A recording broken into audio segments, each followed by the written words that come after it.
He's scary. He's ugly. We're trying to throw him in prison. You know, it's a movement. There's no question it's a movement, but it's also a testament to their tactics and just how toxic they are in this moment, and they should realize that. Ric Grenell, Trump's former director of national intelligence, joins me tonight to talk more about this. Rick, good to see you again. Philip Bump goes on a podcast. Washington Post gets a very simple question. How can you say there's no evidence? We have a text from his son saying that Joe forces him to share half of his untaxed and corrupt income. And Philip Bump just walks out of the room. That was amazing. Look, those of us who know Philip Bump, we know that for years he has been manipulating information to pretend like it's news, but he's really just a shill for the Democrats.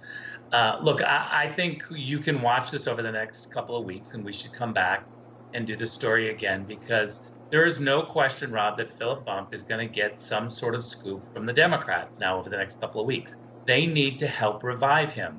He has been outed as a complete phony to the rest of America. We see him in this podcast completely uninterested in following facts.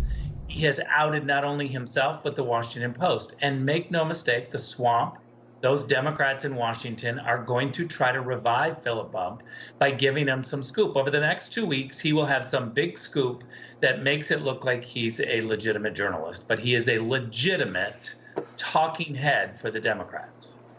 Yeah. You know, I want to talk Georgia for a second. Fani Willis ignoring exonerating evidence regarding these alternate electors. Pretty obvious they had good intentions, decent intentions. They're still charged because indictments are so easy to obtain and because they needed to get a lot of people indicted in this one. And politically charged indictments are no different. Not surprised, I'm sure you weren't, to see the same tactic in Georgia that we saw in New York with Alvin Bragg.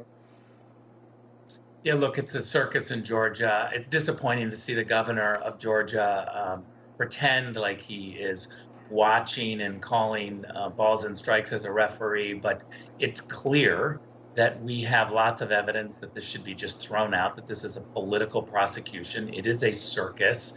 She's very nervous when you see her speak.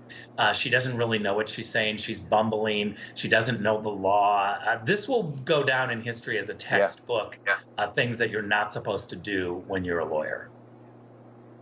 Yeah. No, her press conference, I mean, when she didn't know how to pronounce some of these people's names, and I'm thinking, you're indicting these people, and you don't really, I mean, I just wondered, like, who really put this thing together? Who actually did all the work? I want to ask you finally, to break off topic for just a second.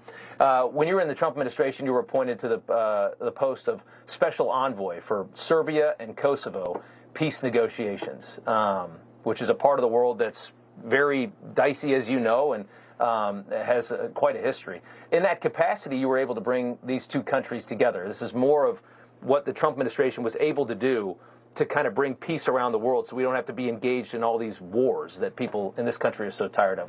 3 years ago today, you signed a historic Kosovo-Serbia economic normalization agreement. But as we understand it, with Trump out of the White House now for a couple years, the progress is collapsing under Joe Biden. Tell us more about that.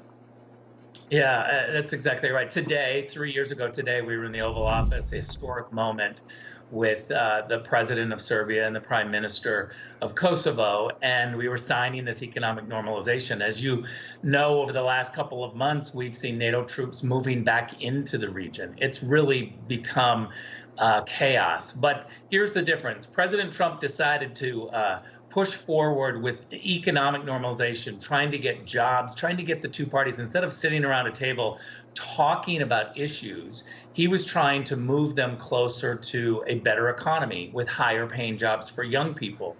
What the Biden team did when they came in is drop back, ignore the region and say, well, this is something that the European Union should take the lead on. The problem is the European Union had been trying for 18, 19 years and completely failed when we decided to step in and solve this problem. We had it right there on the 1 yard line and chalk it up to yet another political foreign policy disaster from Joe Biden.